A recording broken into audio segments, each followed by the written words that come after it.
Hello friends, स्वागत है आप सभी का हमारे चैनल पर। फ्रेंड्स, आप लोगों के लिए हम हिंदी के कुछ महत्वपूर्ण प्रश्न लेके आए हैं जो ज्यादातर परीक्षाओं में पूछे गए हैं। तो चलिए पढ़ते हैं हम। क्रांतिकारी कब किसे कहा जाता है? तो क्रांतिकारी कब कहा जाता है? सूर्यकांत त्रिपाठी निराला को। कुकुरमुत्ता, निरूपमा, तोड़ती पत्थर किसकी रचना है? तो इसके रचनाकार हैं सूर्यकांत त्रिपाठी निराला जी। ये इनकी बहुत प्रसिद्ध रचनाएं हैं। ये ज्यादातर पूछा गया है परीक्षाओं में और पूछे भी जाते रहे हैं। सदैव का संधि विच्छेद कीजिए तथा उसमें संधि बताइए। तो सदैव का होगा संधि विच्छेद सदा धन एव, इसमें होगा स्वर संधि। हम जानते हैं दोस्तों कि संधि तीन प्रकार की होती है, स्वर संधि, व्यंजन संधि और विसर्ग संधि। तो स्वर संधि भी 5 प्रकार की होती है। स्वर संधि में दीर्घ संधि, दीर्घ संधि, वृद्धि संधि, गुण संधि, यण संधि, आयादी संधि। आयाद संधि। तो दोस्तों, सदैव का संधि विच्छेद होगा सदा धन एव, इसमें स्वर संधि होगी। स्वर संधि के अंतर्गत ये वृद्धि संधि में आएगा। कठिन काव्य का प्रेत किसे कहा जाता है? केशव दास जी को कठिन काव्य का प्रेत कहा जाता है। इसलिए कहा जाता है इनकी जो रचनाएं हैं उनका अर्थ निकाल पाना, जो इनकी कविताएं हैं उनका अर्थ निकाल पाना सबके बस का नहीं है, बड़ा कठिन है। इसलिए इनको कठिन काव्य का प्रेत कहा जाता है। व्यंग्य लेखक किसे कहा जाता है? तो व्यंग्य लेखक हैं हरिशंकर परसाई जी। बड़ों का सम्मान करो कैसा वाक्य है? यह वाक्य है आज्ञार्थक वाक्य। इसमें देखिए कि किसी को आज्ञा दी जाती है, कहा जाता है कि आप बड़ों का सम्मान करो, यह आज्ञार्थक वाक्य है। तुम्हारा कल्याण हो कैसा वाक्य है? यह इच्छा बोधक वाक्य है।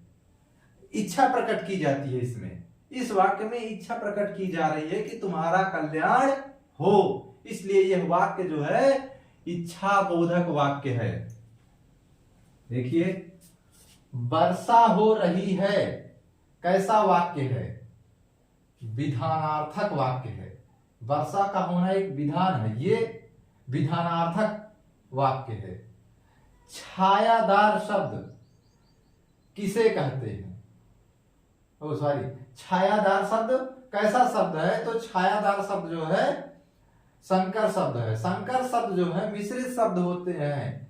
इसमें संकर शब्द में देशज और विदेशज शब्द मिलकर संकर शब्द बनाते हैं। संकर माने मिश्रित शब्द, ऐसा शब्द जिसमें 2 या 2 से अधिक शब्द मिले हों भाषा, उसमें उनका मेल हो, वो संकर शब्द कहलाते हैं। तो छायादार अगर आ जाए कि छायादार कैसा शब्द है, तो छायादार संकर शब्द है। पीकदान कैसा शब्द है? पीकदान संकर शब्द है। रेलगाड़ी कैसा शब्द है? रेलगाड़ी संकर शब्द है। जैसे रेल अलग शब्द हो गया, गाड़ी अलग। रेल गाड़ी दोनों 2 शब्द हैं, ये 2 भाषाओं से मिल करके बने हैं, इसलिए इनको संकर शब्द कहा गया है। चुंगलखोर कैसा शब्द है? तो चुंगलखोर संकर शब्द है। लिंग वचन कारक आदि के कारण रूप परिवर्तन वाले शब्द को क्या कहा जाता है? इनको विकारी शब्द कहा जाता है। दोस्तों, इसको आप नोट करें।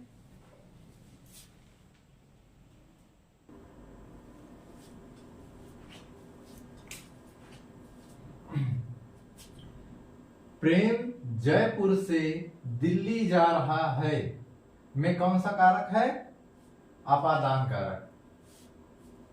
प्रेम कहां जा रहा है? जयपुर से दिल्ली जा रहा है, यानी कि जयपुर से अलग हो रहा है, जयपुर से दिल्ली जा रहा है। तो यहां पर यह जयपुर से क्या हो रहा है? अलग हो रहा है। तो अलगाव की दशा में अपादान कारक होता है। तो इसमें कौन सा कारक है? अपादान कारक।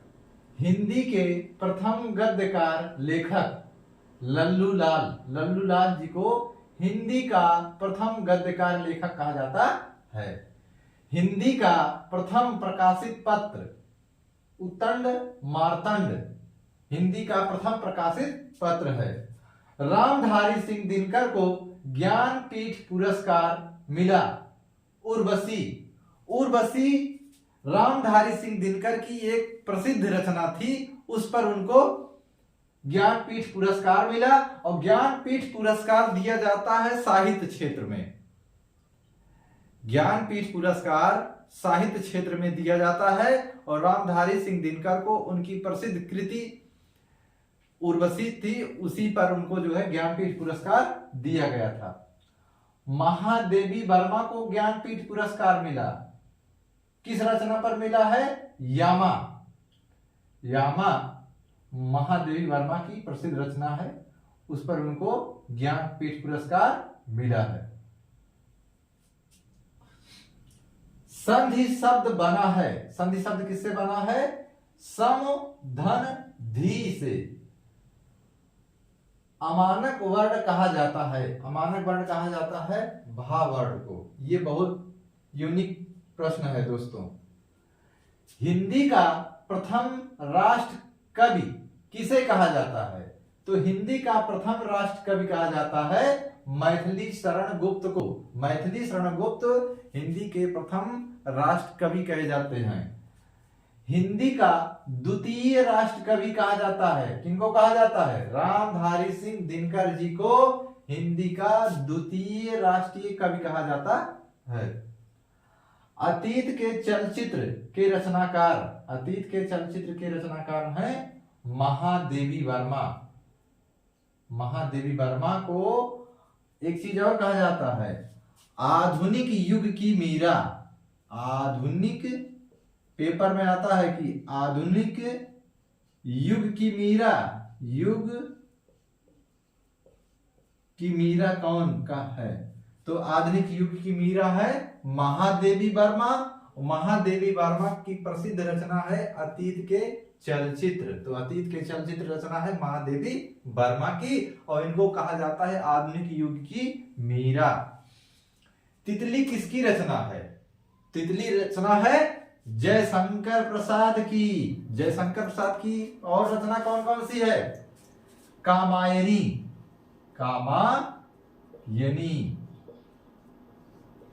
लहर,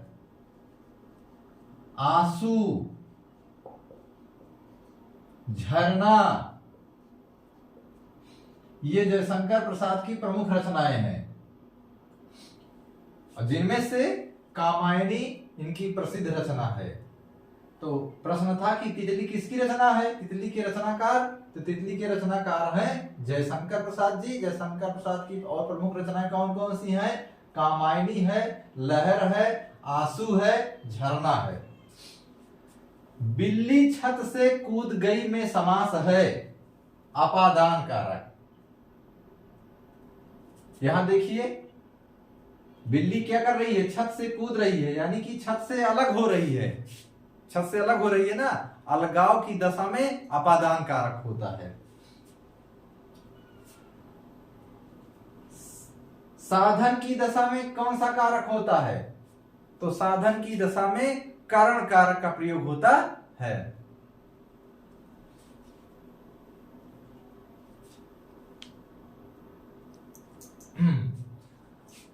वर्तमान में हिंदी का कौन सा रूप प्रचलित है? तो वर्तमान में हिंदी का जो रूप प्रचलित है वो खड़ी बोली के रूप में प्रचलित है। प्रत्युत्पन्नमति का अर्थ है जो तत्काल उत्तर दे सके उसको कहा जाता है प्रत्युत्पन्न मति। युयुत्सु, युयुत्सु का अर्थ है, इसका क्या अर्थ है? युद्ध करने की इच्छा। जो युद्ध करने की इच्छा रखता हो उसको कहा जाता है युयुत्सु। दोस्तों आप इसको नोट कर लीजिए।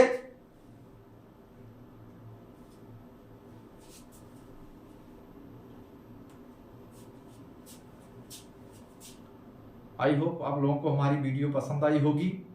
यदि आप लोगों को वीडियो पसंद आ रही हो तो आप लोग प्लीज हमारे चैनल को सब्सक्राइब कर लें, वीडियो को लाइक तथा शेयर करें, ताकि आप लोगों के लिए ऐसे ही हम बेहतरीन वीडियो लेके आते रहें और आपकी तैयारी विधिवत होती रहे।